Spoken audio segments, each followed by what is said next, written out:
আসসালামু আলাইকুম। আজকে আমি কাঁচা টমেটো দিয়ে আলু দিয়ে সিম রান্না করব।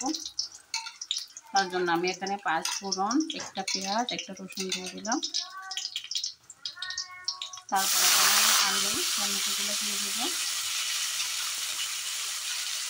সবগুলো আমি প্রথমে একসাথে খুব ভালোভাবে নেড়ে চেড়ে ভেজে নেব।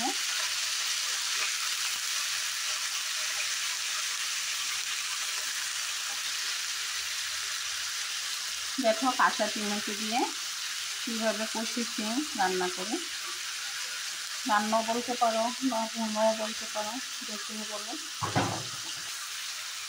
এখানে আমি কিছুটা পরিমাণে লবণ দিয়ে দিলাম। লবণটা দিয়ে আলু টমেটোটা ভালোভাবে একটু নেড়ে চেড়ে নেব। এরপরে আমি সিমটা কেটে নিয়ে আসবো।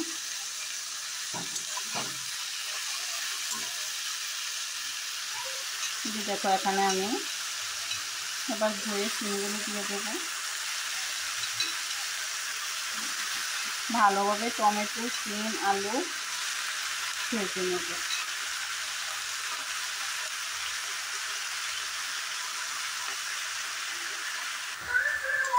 দেখো সিম, আলু, টমেটোগুলো কিন্তু বেশ পানি ছাড়ছে। আমি জাস্ট লবণ দিয়েছি, এখানে আর কিছুই দিইনি। এবার আমি 1 চামচ হলুদ দিয়ে দেবো। এর মধ্যে আর কোনো মশলা অ্যাড করবো না। এগুলি দিয়ে ভালোভাবে নেড়ে চেড়ে ভেজে নেব। দেখো সিমগুলি বেশ ভালোভাবে নেড়ে চেড়ে ভেজে নিলাম। এখন আমি অল্প অল্প করে কিছু মশলা দিয়ে দেবো। আর এখানে কিছুটা পানি গরম করে নিচ্ছি সিমটাতে দেওয়ার জন্য, কারণ ভাজা সিমটাতে কোনো কাঁচা পানি অ্যাড করা যাবে না, তাহলে সিমটা সেদ্ধ হবে না।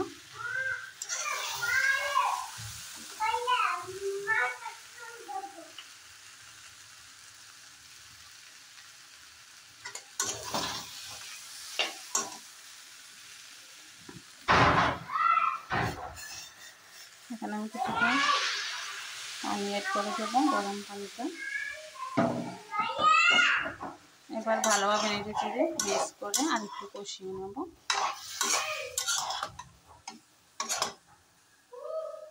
এই সিমটা আমি মাছ দিয়ে রান্না করব, আস্ত মাছ, মাছের পিস।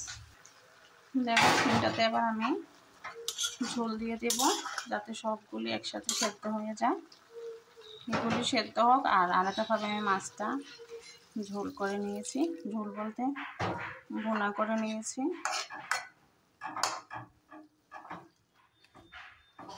এখন আমি ঢেকে দিব আর কিছুটা ধনেপাতা কেটে নিয়ে আসবো।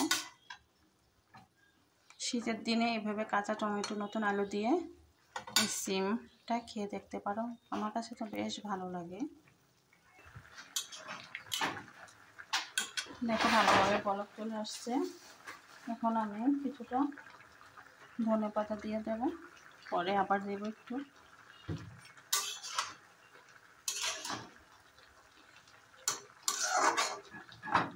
ভালোভাবে বলক চলে আসছে, এই কারণে আমি চুলার আঁচটা একটু কমিয়ে নেব। আমার ঝোলটা শুকিয়ে যাবে, সিমটা সেদ্ধ হবে না। আর এখানে কিছু পানি বসিয়েছি, লবণ দিয়ে দেব, আবার একটু নেড়ে দেব।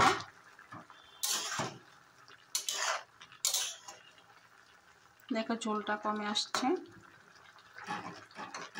আমি আরও ঝোল কমিয়ে নেব। মাখা মাখা করে নেব সিমটা, কারণ একদম কষি সিম। এখানে আমি 3 পিস মাছ আলাদা টমেটো দিয়ে ভুনেছি, সেই মাছটা এখানে আমি দিয়ে দিলাম। দিয়ে এবার আরেকটু চুলার আঁচটা বাড়িয়ে দেব, যাতে ভালোভাবে মাছটাতেও বলক চলে আসে। একদম লাস্ট পর্যায়ে আর একটু ধনেপাতা দিয়ে নামিয়ে নেব। এখনো কিন্তু ভালোভাবে সিদ্ধ হয়নি, দেখতে পাচ্ছ।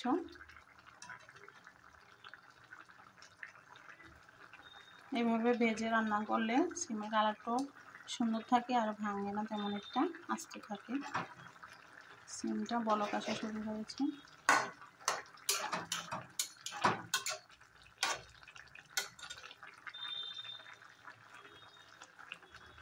আমি মাছগুলোকে ভালোভাবে নেড়ে চেড়ে মিক্স করে দিলাম। এখন একদম ভালোভাবে বলক আসলে নামিয়ে নেব। তাই এখন আবার আরেকটু ধনেপাতা দিয়ে দিই।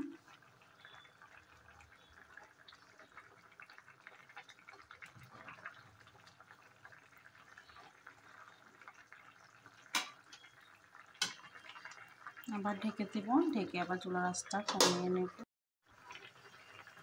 এই যে দেখো এখানে ফাইনাল লুকটা কত সুন্দর আসছে কালারটা। এখন কিন্তু আমি হালকা আছে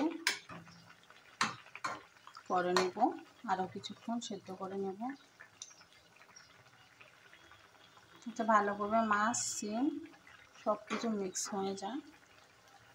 আল্লাহ হাফিজ, আজ এ পর্যন্ত। সবাই ভালো থাকবেন, সুস্থ থাকবেন। আর আমার ভিডিওটা দেখতে দেখতে যদি কোনো অংশ ভালো লেগে থাকে তাহলে লাইক, কমেন্ট, শেয়ার, সাবস্ক্রাইব করে পাশে থেকে যেতে পারেন। ইনশাআল্লাহ আমিও সবার পাশে আছি এবং থাকার চেষ্টা করব। আল্লাহ হাফিজ, আজ এ পর্যন্ত। আবার দেখা হবে অন্য কোনো ভিডিওতে। সত্যি মানে এই সিমের রেসিপিটা খেতে বেশ মজা হয়েছিল।